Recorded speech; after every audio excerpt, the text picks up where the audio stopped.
Эта встреча на Думской, этот последний вечер перед Днем тишины и перед, собственно, выборами мы проведем в прямом эфире с главой Одесской областной государственной администрации Михаилом Саакашвили. Добрый вечер. Добрый вечер, спасибо, что пригласили. И вам спасибо, что пришли. Вот буквально пару часов осталось до того момента, как предвыборная агитация закончится, и кандидаты, если что не успели сказать, должны вот успеть сказать и, собственно, заручиться вот народной этой поддержкой, к которой они шли и стремились все это время. Скажите честно, вот как есть, агитировать за кого-то будете в ближайшие 15 минут? Во-первых, я начну с того, что я не кандидат. Во-вторых, когда я разрывался эти недели, потому что на самом деле я, конечно, полномасштабно не могу участвовать в избирательной кампании, это было неправильно, у меня времени мало, а дел очень много. И поэтому, когда люди говорят, что Саакашвили агитировал частного одного кандидата, надо не забывать, что они не видели, когда я действительно агитирую. И когда я агитирую за кандидата, и когда агитирую против кандидата тоже.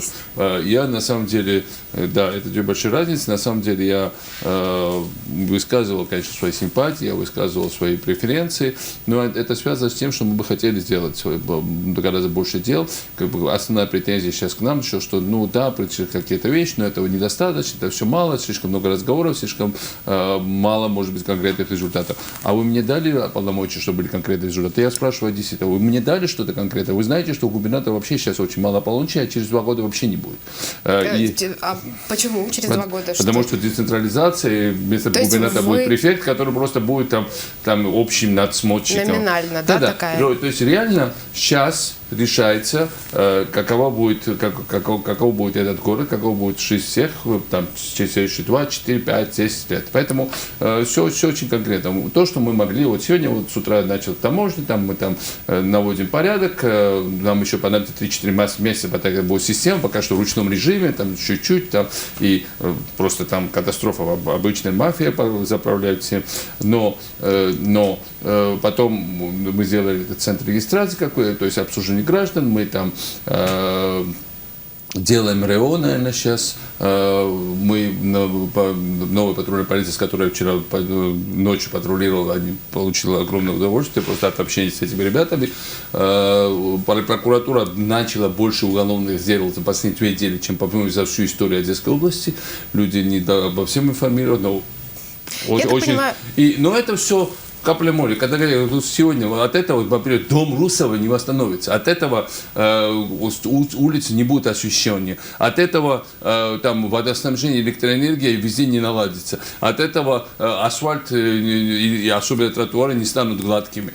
То есть все, что я рассказываю, это тоже пока что ты с этим не соприкасаешься. А с тем люди соприкасаются каждый день. Я к этому, к сожалению, сегодня не имел никакого отношения. Я бы хотел иметь рычаги, это поправить. Там гораздо легче. У нас вообще бюджета нет. В городе несколько миллиардов, которые нужно потратить для людей. И надо собрать средства между собойчика. Какие рычаги? Вот вы говорите рычаги. Какого рычага вам не хватает, чтобы сделать Одессу? Да, у меня нет ни одного рычага по городу. Прям вот так вот, и пока что, когда нам присылают письма, мы отсылаем в мэрию, там, горсовет, они нам просто обратно присылают такое не очень, иногда очень вежливо, что забыли, что это не ваша функция, мы это самоуправление.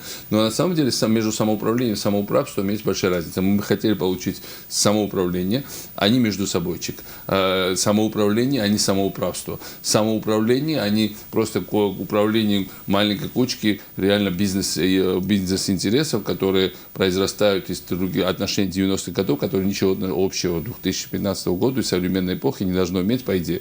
Поэтому вот это мы хотели бы все поменять, но это могут поменять только одесситы. Поэтому и реально несправедливость среди, тоже как распределять бюджет, как среди разных районов города, совершенно по-разному, по преференциям и так далее. Каждый человек, где в каком бы районе жил, в Киевском, там, Суворовском, Приморском и в других районах, Малиновском, они даже чувствуют, что для них это все не одна, потому что не там, где подаются больше всего голоса, потом они все распределяют, а там, где живут все люди, независимо от своих там, от преференций там, каких-то властей. Да. Вы говорили вот уже о президенте, и об этом мне немного в этом ключе хотелось бы поговорить. Вас называют последним человеком в постсоветском пространстве, который добился головокружительных успехов в системе реформирования, правда, своей родины, это Грузии. Но там у вас был абсолютный авторитет, абсолютная власть, вы были президентом. На данный момент вы являетесь частью программы реформаторской другого уже президента, украинского президента. Да. Согласно вот его политике, вы, собственно, и оказались, он вас назначил по разным причинам. Ваши амбиции, я понимаю, они велики, возможно, они даже не умещаются в границы Одесской области. Тем не менее, вот вы, являясь частью президентской команды, так ведь, внедряете реформы на местах, в частности в Одессе. Так это понимаете? Ну, как это происходит? Во-первых, вы предлагаете... начнем с этого, что действительно, если у меня есть амбиции, то эти амбиции не связаны с должностями. Эти амбиции связаны с решимостью все поменять. И здесь решительно все нужно поменять. Начиная, я еще раз говорю, от таможни, заканчивая дорогами, которые я сегодня был в Разделянском районе, я туда добрался, там через многие села ездил, просто людей слушать. Я не вел сегодня никакой агитации, там просто слушать людей. И записывал их там какие-то вопросы, но главное, по этой дороге, там нет дороги, там троши. На обратном пути я сказал, какой еще есть выход отсюда выбраться. Он говорит, электричка еще есть. Я говорю, электричка, пожалуйста, но еще раз нет. А они каждый день там ездят. И я обратно приехал на электричке, надо, это тоже хорошая возможность еще пообщаться с людьми. Но и там вот, например, электричка, вот встретила Надежду Чеховскую, которая мне сказала, вот Яценюк объявил по телевизору, или правительство ваше, это же мы да, все, конечно. что минимальная пенсия 1074, а я сейчас иду с пенсионного отделения, мне сказали, что у меня 940.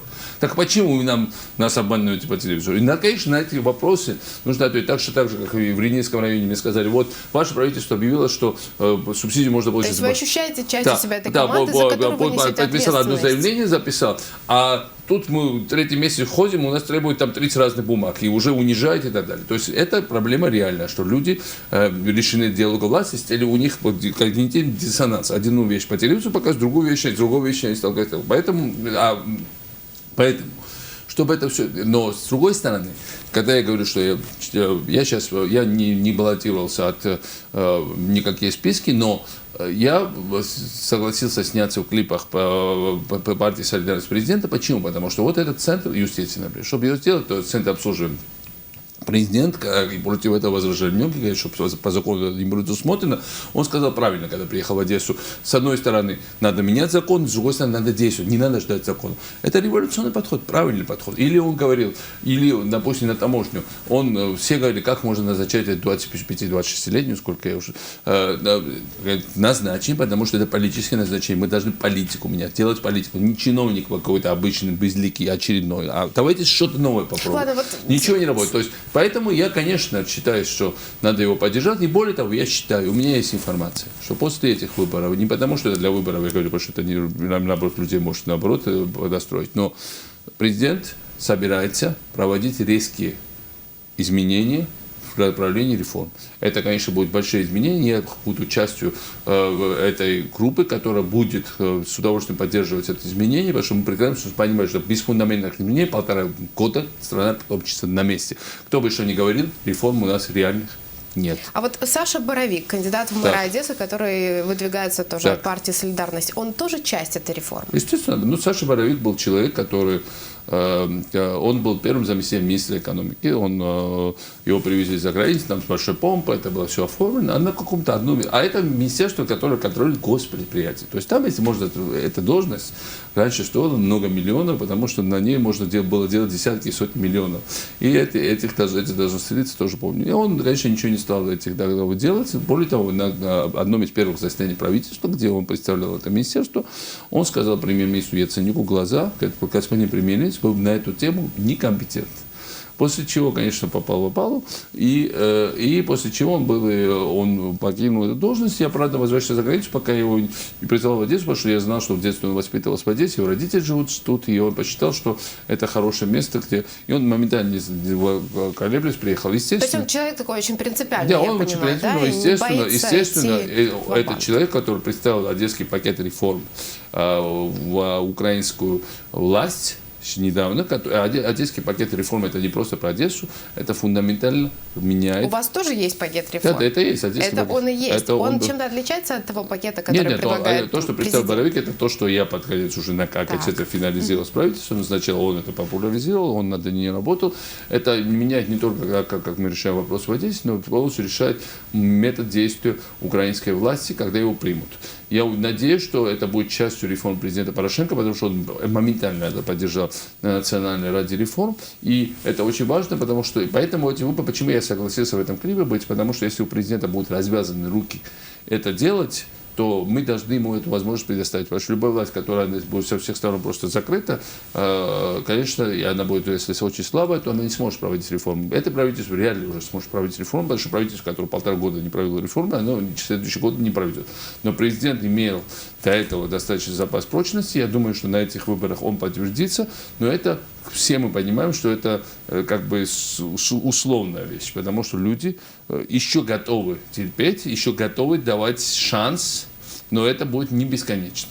И я думаю, что это понимает и президент Порошенко, это все мы понимаем, времени у нас в обрез, а дел очень много.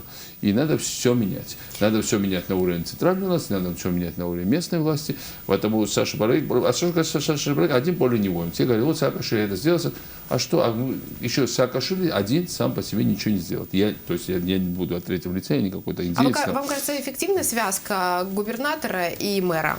Ну вот видите, если бы у меня не было связки с прокурором, допустим, потому что не было бы этих коррупционных дел. Если у меня не будет связки с таможней, мы не сможем там никакой порядок навести. Если не будет связки, допустим, с управлением юстиции, там, куда нас дачи очень хорошие ребята, парня и вообще ребят хороших, ну, мы бы не смогли этот центр обслуживания. Если бы я не смог договориться, допустим, сейчас с Аваковым, мы договорились с ним, что будем делать в РЭО. Тут не такой РЭО, который есть, а центр обслуживания, где никто не будет делать взяток, и все будет, эти номера, права, все будет автоматическое, быстрое, не так, как они есть. То есть, реально, каждый раз, когда мы это делаем, вот делают сразу эти бреушники, начали кричать, мы профессионалы, они хотят каких-то там сопляков привести. Какие они, к черту, профессионалы? Они... 1300 прав продали за $250 за последние несколько месяцев только. Это при мне продали. Это, они нагло все равно это делали. И, значит, и вся Одесса об этом знает. И вчера я был с патрулями, когда патрулировал, ГАИ, они пришли, старое управление ГАИ выносит все их имущество. Телевизоры, столы, холодильники. И патруль стоит у дверей, чтобы они не вынесли. Они вчера отвлекались. Они от того, что занимались тем, что ГАИ не занялась прямым грабежом. То есть раньше ГАИ стоял на дороге, грабило, вымогали деньги у людей, а сейчас они своего здания, у них эти полномочия забрали, на дороге их не разрешат, на дороге им стоят. Так они сейчас из зданий крадут вещи. И новая полиция занимается сдерживанием старых бандитов. То есть почему об этом я говорю?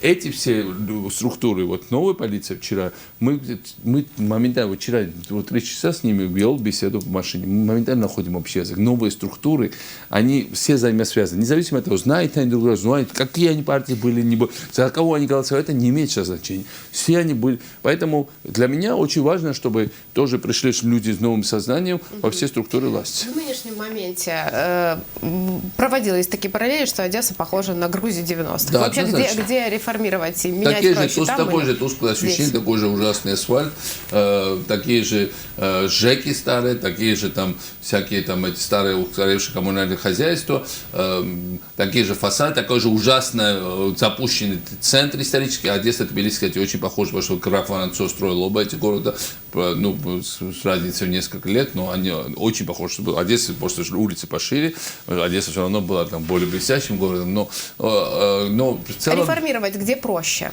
Я думаю, что здесь общество более информированное. Здесь общество, ну, тоже в Грузии в 2003 году мы занимались этим. Сейчас 2015 год, здесь новое поколение подошло. И вообще одесситы всегда более продвинутые. Ну, короче, одесситы ездили по всему миру в советское время. Даже сегодня 100 тысяч у нас в городе моряков. Это значит, я постоянно куда летаю, сейчас я в Мадриде был на съезде Европейской народной партии, и обратно пути всегда там есть 10, 15, 20 моряков, они в основном из Испании, Португалии, там, из Норвегии. Эти люди же по всему миру ездят, они все видят, они могут сравнивать, они не замыкаются никогда. Поэтому у одесситов есть это широкий кругозор. Просто проблема в Одессе всегда была, по-моему, последние десятилетия, что одесситы не очень-то хотели участвовать в политике, потому что ни с чем хорошим эта политика не была связана. Она была связана с грязью, бандитизмом, сейчас с разборкой, с рэкетиром. Другая эпоха приходит. Я надеюсь, что молодежь, например, на этих выборах, на всех последующих выборах будет принимать участие. Сам феномен, и вы просили Барабаряка, сам феномен Боровика, который человек, который, в принципе, абсолютно другой оперы. То есть он никогда не участвовал ни в одной группировке, ни в одной, не делал с ними деньги, и вообще никогда не делал. Просто новый человек, на самом деле. Не делал деле. деньги. Так, извините, когда-то нельзя же все прорвать этот замкнутый круг, потому что реально могут меняться там столя, но не меняется суть. Одни те 2, 3, 4 клана все контролируют, они решают, кому заходить в бизнес, кому нет. Вот я вам говорю, вот хорошая гостиница Брисоль, в 1905 году она построена, и что? И когда мы можем оперный театр, лучший в мире оперный театр, Пассаж, как здорово. Мы в 2015-м. Может, мы расскажем, что мы последние там 10, 15, 20 лет построили? Ничего. Ничего не построили, кроме этих домов, которые горят как зажигалки. Кроме того, что мы имеем тенденцию, когда у нас свалится вот этот драгоценный абсолютно архитектурный фонд, что-то может быть... То дом Русова, я смотрел рекламу одного из кандидатов, что мы восстанавливаем центр, и мне стало не по себе. Какой центр восстанавливали? Где? Или мы уже говорим о разных городах. Центр разрушается очень активно. И вы будете способствовать тому, чтобы я буду сражаться за исторический центр Одессы истерично. Для меня вопрос чести, что он представил все свое величие. Я так хотел, все лето я лоббировал, что у меня даже нет полномочий подсветить эти здания. Они такие красивые. Вот все, тут сидел миллионы отдыхающих. Как бы хотелось, чтобы они хотя бы это имидж унесли, потому что ночью они я тут из Грузии хорошо помню, пока мы начали восстанавливать, мы первым делом подсветили. Потом мы уже восстановили очень красиво. Но ночью эти шероховатость не видно, ночью вся эта облупленная скорлупа не очень видна. Если хорошо подсветить эти особенности, то это хотя бы вот этот имидж увеличения, это что, разве это дорого бы стоило? Ну, хотя бы 5 улиц осветить, но вот принципиально. То есть, получается, губернатор даже подсветить не может вот дом я об этом в и говорю. Одессе. Об этом и говорю. Дайте мне разрешение хотя бы подсветить дом. Жизненно необходимо. Что нужно Одессе еще, кроме Нет, этого? Нет, это, конечно, не главное. Да, Одессе понимаю. нужны детские сады, хорошие школы, хорошо записано, чтобы не родители собирали деньги, а что там реально государство город это финансировал, чтобы нужна отбавка учителя, нужен на зиму зимний пакет одесситам, по которому мы 2500 гривен, правильно говорит Боровик, что 2500 гривен городского бюджета, который вырос до 1,5 миллиарда. Если давать 2500 студентам, пенсионерам, там, другим незащищенным, то это получится половина бюджета, а что, а с другой стороны, куда это уйдет? И так все равно уйдет в карманы, правильно? Поэтому я думаю, что мы и очень много. Я вот был, я знаю, что происходит с детской. Мы построили один детский сад, ну, один детский сад, 50 новых нужно городу.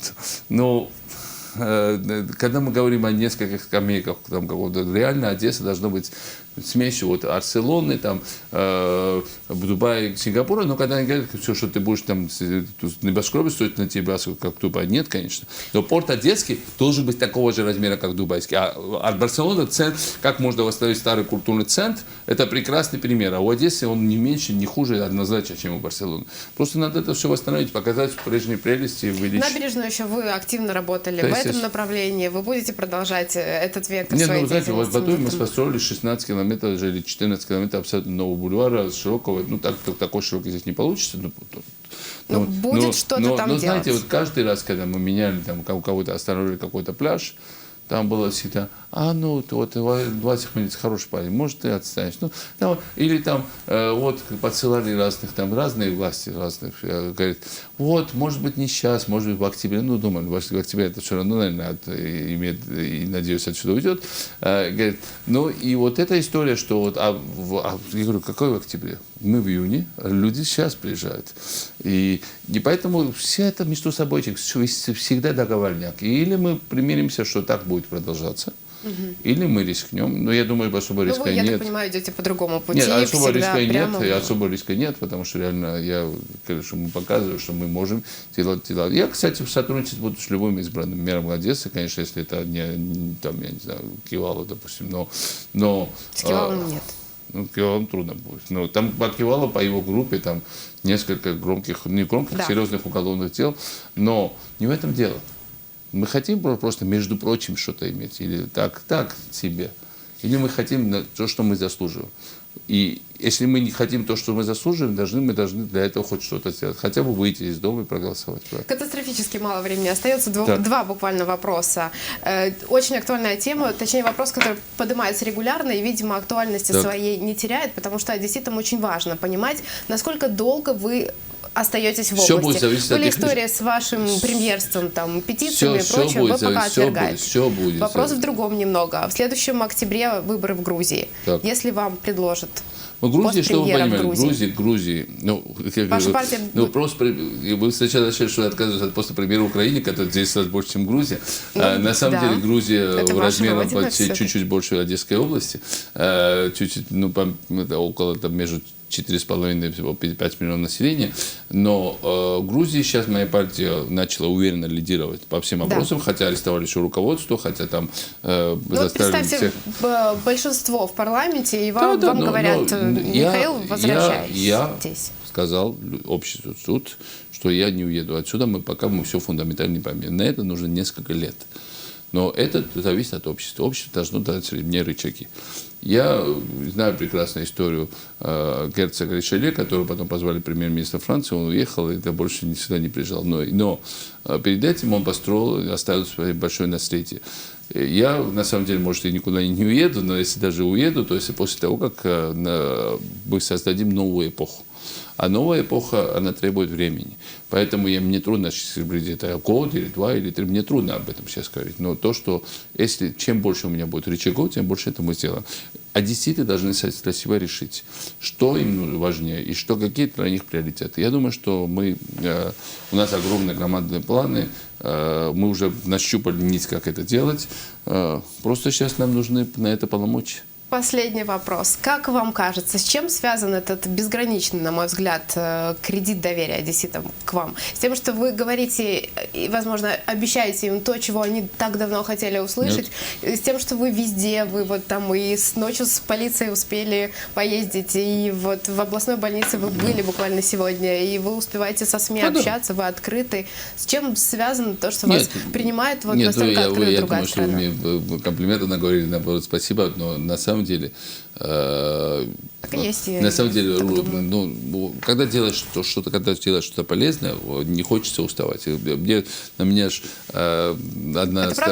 СМИ одной страны, одного не любящего меня президента. Даже не догадаемся, кто это. Значит, все время они говорят, Саакашвили раз много двигается, значит, нюхает кокаин. Один мой друг, который меня хорошо знал, говорит, не хватало, чтобы он еще кокаин нюхал. Тогда нам был бы конец. Добавок к тому, что есть. То есть вот такой энергичный на самом деле это все связано, но на самом деле времени мало, а когда ты видишь, или руки должны опустить, когда видишь ужасные дороги, эту коррупцию, эту всю грязь, которая в госслужбах, не просто на улице.